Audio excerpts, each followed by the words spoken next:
Mga kasipat karon makasipat na atas church, and we have our Bible games which is message relay.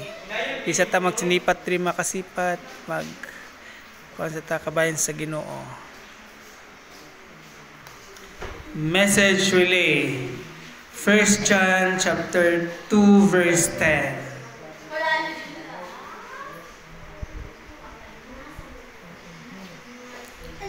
It's a message relay, guys. Message relay.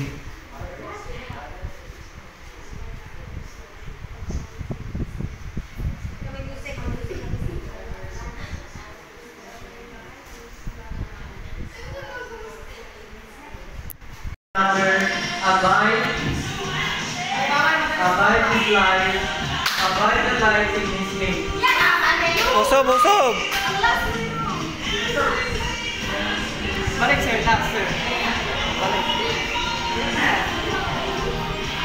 Okay, before mo ka na ina, 1 John chapter 2 verse 10. Glory, honor, and praise unto our God, unto our God. Hello guys, we have our Bible message relay. Ang atuang message is 1 John chapter 2 verse 10. 1 John chapter 2 verse 10.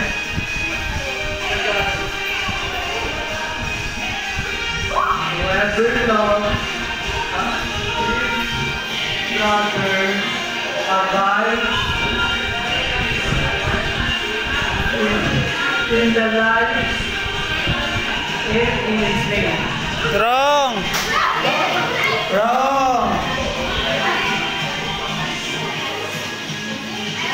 Okay guys, message relay. Bible message relay. 1 John chapter 2 verse 10 ang message relay na to. And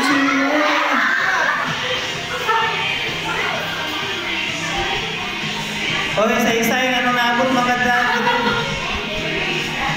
Hoy, Ruth, ano naabot naman na? 1 John Chapter 2.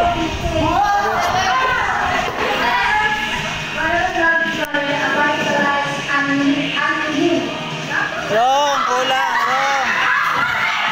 1 John chapter 2 verse 10. Whoever loves his brother in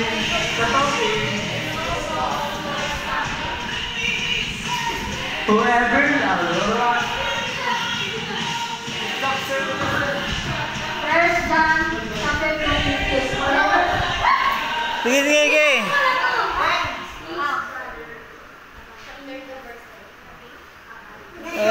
So. Okay. Oh, balik sa Dre, sama-sama growth. Balik mo din, tawa sa ninyo Dre. Pwede mo makasipat-sipiat.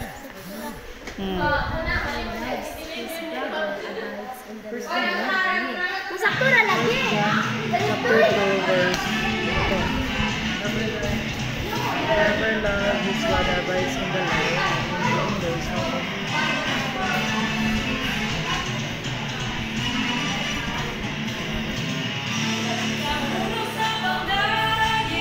Kanimo lang nahulog sa pag-iba.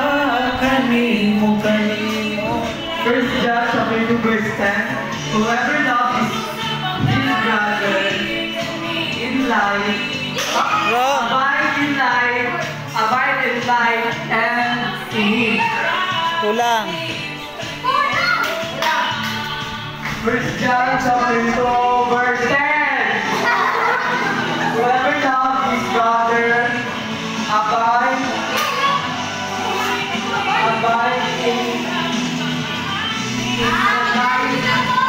in the life and the life and in Him.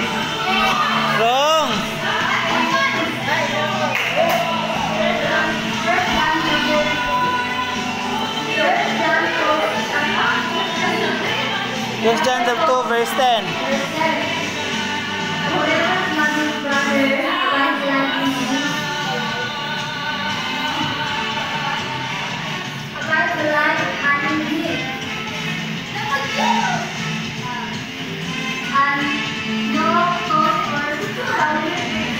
Wrong. 1 John chapter 2 verse 10, whoever loves his brother abides in light and in him.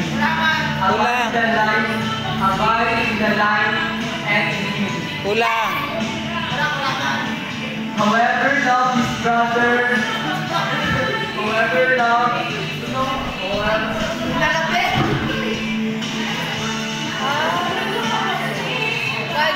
in the light, in the light, in the light and in him. In the Wrong. Okay.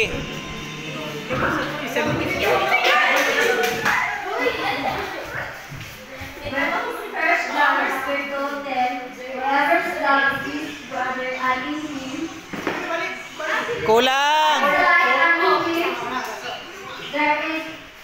there is no cause for stumbling.